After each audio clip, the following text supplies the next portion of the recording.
கர்த்தருடைய பரிசுத்த நாமத்துக்கு ஸ்தோத்திரம் உண்டாவதாக. ஜெபிக்கலாம். சர்வ வல்லமையுள்ள தேவனாகிய கர்த்தாவே, வானத்திலும் பூமியிலும் சகல அதிகாரங்களை உடைய இருக்கிறவரே, உம்மை நோக்கி பார்க்க இந்த வேலையை தந்ததுக்காக ஸ்தோத்திரம். பரிசுத்த தேவன் நீர் பரிசுத்தத்தில் மகத்துவம் உள்ளவராக இருக்கிறீர் ஐயா, உமக்கு ஸ்தோத்திரம். என்னை நோக்கி கூப்பிடு, நான் உனக்கு மறு உத்தரவு அளிச்சுவேன்.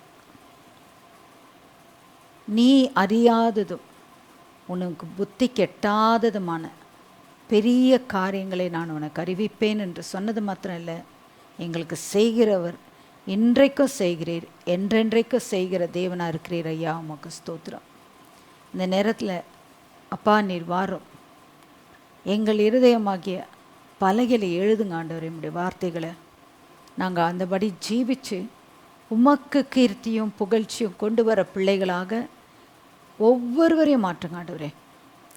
எத்தனை கோடி ஜனங்க இருக்கிறாங்களோ இந்த பூமியில், அத்தனை பேரும் பரலோகத்துக்கு உண்டான பிள்ளைகளாகும்படி கர்த்தாவே இந்த நேரத்தில் உம்மை நோக்கி கூப்பிடுகிறேன் ஐயா. ஒரு ஆத்துமா கூட உம்மை விட்டு விலகக்கூடாது, நரகத்துக்குள்ளே போகக்கூடாது. எங்களை சீர்படுத்துங்க, ஸ்திரப்படுத்துங்க, நிலை நிறுத்த செய்யுங்க ஆண்டவரே. எல்லா மகிமையும் கனமும் புகழ்ச்சியும் அப்பா உங்களுக்கு தான். மீட்பர் இயேசு நிமித்த தாழ்மையாய் கெஞ்சி கேட்கறதுனால தகப்பனே, ஆமேன். கர்த்தர் லேயாளை நினைத்தார், மறவாமல் அவளை நினைத்ததுனால தான் அவளுடைய வாழ்க்கையில் அப்படியே ஒரு மாற்றங்கள் கர்த்தர் ஏற்படுத்தி இருக்கிறார். நம்ம வாழ்க்கையில் கூட பேரன்னஸ் அது ஒரு கொடுமையான ஒரு காரியம் ஒரு பெண்களுக்கு. ஏன்னா கர்த்தர் பெண்களை உருவாக்குனதே பிள்ளைகளை பெற்றெடுத்து கர்த்தருக்கு வளர்த்து தரணும், பக்தியுள்ள சந்ததியை பெற்றெடுக்கணும். அது எடுக்கிறது மாத்திரம் இல்லை, கர்த்தருடைய வழியில் நடத்தணும். பார்த்திங்களா, அதுதான் ஒரு பெரிய பாக்கியம் ஒவ்வொரு பெண்களுக்கும். இதுக்கு ஆதாரமாக பேரன் விமெனுக்காக கர்த்தர் என்ன சொல்கிறார் வேதத்தில், பழைய ஏற்பாட்டில் என்ன சொல்கிறாரு, புதிய ஏற்பாட்டில் என்ன சொல்கிறார், சங்கீதக்காரன் என்ன சொல்கிறார், இதை நம்ம வாசிக்கலாம். முதலாவது பழைய ஏற்பாட்டில் எடுக்கலாம். ஏசாயா 54 அதிகாரம் 1-3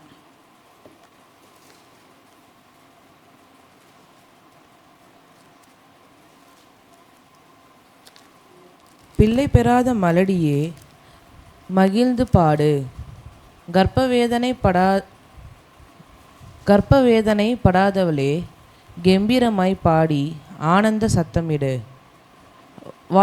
வாழ்க்கைப்பட்டவளுடைய பிள்ளைகளை பார்க்கிலும் அநாத ஸ்திரீயினுடைய பிள்ளைகள் அதிகம் என்று கர்த்தர் சொல்கிறார். உன் கூடாரத்தின் இடத்தை விசாலமாக்கு, உன் வாசஸ்தலங்களின் திரைகள் விரிவாகட்டும், தடை செய்யாதே. உன் கயிறுகளை நீளமாக்கி உன் முளைகளை உறுதிப்படுத்து. நீ வலதுபுறத்திலும் இடதுபுறத்திலும் இடங்கொண்டு பெருகுவாய். உன் சந்ததியார் ஜாதிகளை சுதந்திரித்து கொண்டு பாழாய் கிடந்த பட்டணங்களை குடியேற்று விப்பார்கள். பயப்படாதே, நீ வெட்கப்படுவதில்லை. நாணாதே, நீ இலச்சையடைவதில்லை. உன் வாலிபத்தின் வெட்கத்தை நீ மறந்து உன் விதவையிருப்பின் நிந்தனையை இனி நினையாதிருப்பாய். உன் சிருஷ்டிகரே உன் நாயகர், சேனைகளின் கர்த்தர் என்பது அவருடைய நாமம். இஸ்ரவேலின் பரிசுத்தர் உன் மீட்பர், அவர் சர்வ பூமியின் தேவன் எண்ணப்படுவார். வாசிங்க. கைவிடப்பட்டு மனம் நொந்தவளான ஸ்திரீயை போலவும் இளம் பிரயாணத்தில் விவாகம் செய்து தள்ளப்பட்ட மனைவியைப் போலவும் இருக்கிற உன்னை கர்த்தர் அழைத்தார். என்று உன் தேவன் சொல்லுகிறார். இமைப்பொழுது உன்னை கைவிட்டேன், ஆனாலும் உருக்கமான இரக்கங்களால் உன்னை சேர்த்து கொள்வேன். அற்பகாலம் மூண்ட கோபத்தினால் என் முகத்தை இமைப்பொழுது உனக்கு மறைத்தேன், ஆனாலும் நித்திய கிருபையுடன் உனக்கு இறங்குவேன் என்று கர்த்தராகிய உன் மீட்பர் சொல்லுகிறார். இது எனக்கு நோவாவின் காலத்தில் உண்டான அதோட போது 8 வசனங்கள். இந்த அதிகாரம் 54ஆம் அதிகாரம் ஏசாயா தீர்க்கதரிசி பிள்ளை பெறாத ஒரு மலடியுடைய ஒரு வாழ்க்கை எவ்வளோ வேதனைக்குண்டான வாழ்க்கை. அதை நம்ம இமேஜின் பண்ணணும்னா, இந்த காலத்தில் இன்னைக்கு பொறுத்த வரைக்கும் நான் சொல்லணும்னா, கல்யாணம் ஆகி அந்த நெக்ஸ்ட்டு சைக்கிள்லேயே ஏதாவது விசேஷம் இருக்கான்னு கேட்பாங்க. எத்தனை பேருக்கு இது அனுபவம் இருக்குதுன்னு தெரில. அப்படி இல்லைன்னா கேள்வி கேட்பாங்க. இது நாள் பொழுதில் பேசி பேசி பேசி அந்த ஸ்திரீயுடைய மனசு வேதனையில் நிறைஞ்சு காணப்படும். அவளால் தாம் புகுந்த வீட்லேயும் நிம்மதியாக இருக்க முடியாது, தாம் பெற்றோர்களுக்கிட்டேயும் இதை பற்றி அதிகமாக பேசவும் முடியாது. இமோஷ்னல் ட்ராமாக்குள்ளே போவாங்க. அது நாள் பொழுதில் ஒரு டிப்ரெஷன் லெவலுக்கு வரைக்கும் கொண்டு போயிடும். அந்த பெண்களை குறித்து ஆண்டவர் சொல்கிறார், நீ கவலைப்படாத, பிள்ளை பெறாத மலடியே கவலைப்படாத. இப்போ தேவன் அந்த பெண்களை குறித்து நம்ம வாசித்தோம் இல்லையா, எவ்விதமாக ஆண்டவர் அந்த பெண்ணை குறித்து எப்படி தேற்றார். ஏன்னா லேயாளுடைய நிலைமை அப்படி தான் இருந்தது. அந்த அம்மா ஃபஸ்ட் அண்ட் ஃபார்மோஸ்ட் தன் புருஷனுடைய நேசத்துலேருந்து விலகினவர்கள். ஏன்னா அவங்க ஹஸ்பண்ட் என்ன ஆசைப்பட்டாங்க, தன் சகோதரியாகிய ரேச்சலை தான் ஆசைப்பட்டாங்க. அப்போ அந்த இடத்துல இவங்க போகும்போது உண்மையான புருஷனுடைய அன்பு கிடையாது. தள்ளப்பட்ட ஒரு இடத்துல நிற்கிறாங்க. டெஸ்பைஸ்ட், எக்ஸாக்ட் வேர்ட் சொல்லணுன்னா அந்த அம்மாவுடைய வாழ்க்கை டெஸ்பைஸ்ட். தமிழில் என்ன வார்த்தைன்னு தெரியல. லேயாள் உடைய வாழ்க்கை, அவங்களுடைய ஃபவுண்டேஷன் எப்படின்னா வெறுக்கப்பட்ட வாழ்க்கை. யாரால? தான் திருமணமான புருஷனிடத்துலேருந்து அந்த அன்பு கிடையாது, அரவணைப்பு கிடையாது, ஆதரவு கிடையாது. ஒரு ஒரு ஒரு ஒரு ஜீவன் அந்த குடும்பத்தில் இருக்கிறது மாதிரி தான் வச்சுக்கோங்க.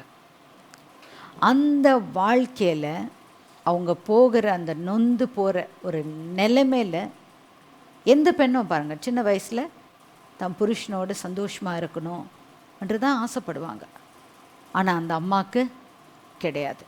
அவருடைய மைண்டில் என்ன இருக்குது, அவங்க அப்பா என்னை ஏமாற்றிட்டாரே, அவங்க அப்பா என்னை ஏமாற்றிட்டாரே.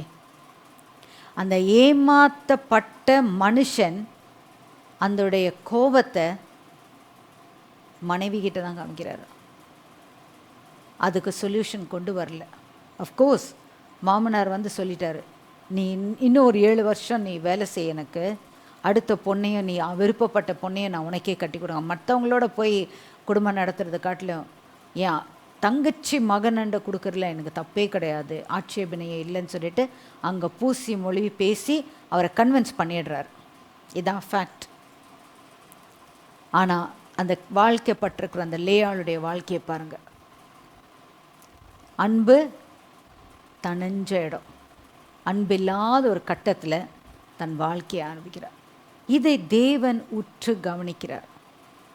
அப்போதான் அந்த வசனம் ஆதியாகமம்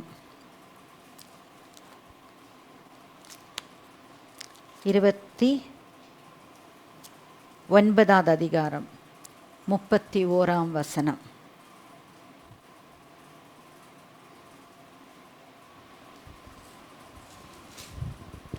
லேயாள் அற்பமாய் எண்ணப்பட்டாள் என்று கர்த்தர் கண்டு அவள் கர்ப்பம் தரிக்கும்படி செய்தார்.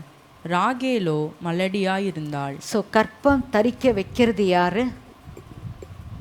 தேவஜனமே, இது முக்கியமான ஒரு கட்டம். எல்லாரும் அறிஞ்சிக்கிற உண்மை இதுதான். இந்த பூமியில் ஒரு பெண் கரு தரிக்கிறது கர்த்தரால் மட்டும்தானே தவிர வேறு எந்த விதமான காரியமும் கிடையாது. வேறு எதுவுமே கிடையாது. தேவன் கண்டார், லேயாள் அற்பமாய் எண்ணப்பட்டாள் என்று கண்டு பிள்ளை கொடுக்குறான். ஸோ இதில் நல்ல தீர்மானம் நம்ம எடுக்கணும். டெர்மினேட் பண்ணக்கூடாது, அபார்ஷன் பண்ணக்கூடாது. கர்த்தருக்கு பிரியமில்லாத காரியம், கொலைக்கு சமானம். நல்ல மனசில் தெளிவாக வச்சுக்கோங்க. கர்த்தர் மலடியாக இருந்த லேயாளை போல இருக்கிற பெண்களுக்கு கொடுக்குற வார்த்தை ஏசாயா 54. பிள்ளை பெறாத மலடியே, நீ சந்தோஷமாயிரு, நீ சந்தோஷமாயிரு. கர்த்தர் உன்னோட கூட இருக்கிறார். உன் சந்தோஷம் எப்படி இருக்கணும்னா, உன்னுடைய ஒர்க், உன்னுடைய ஃபுல்ஃபில்மெண்ட்டு, நீ இன்னும் ஃப்ளரிஷ் ஆக போகிறன்றது இன்னும் எக்ஸ்டெண்டட் பவுண்ட்ரிஸாக வச்சுக்கோ. உன்னுடைய ப்ரொஃபஷனில் எக்ஸ்டெண்டட் பவுண்ட்ரியாக வச்சுக்கோ.